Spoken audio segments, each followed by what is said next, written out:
नमस्कार मित्रांनो, माझ्या चॅनलमध्ये तुमचं स्वागत आहे. मी आज तुम्हाला दाखवणार आहे मायक्काचं दूध कसं शिजलं जातं. पण मी तुम्हाला तो व्हिडिओ दाखवते कारण का आमच्या धनगर समाजाची प्रथा आहे की मायक्काचं दूध शिजवायचं असतं आणि सवासण्या पण घालायच्या असतात. तर प्रत्येकालाच हे नसतं, काही लोकांना आहे, काही लोकांना नाही आहे. तर तुम्ही बघू शकता व्हिडिओ माझा.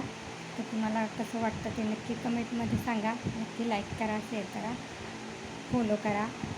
शिवाय हा व्हिडिओ जर दाखवायची वेळ आली तर मी तुम्हाला संपूर्ण व्हिडिओसुद्धा यूट्यूबवरती दाखवू शकते.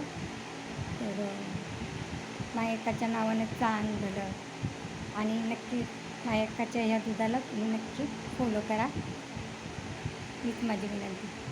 आई बाईच्या दुधायाला बाईच्या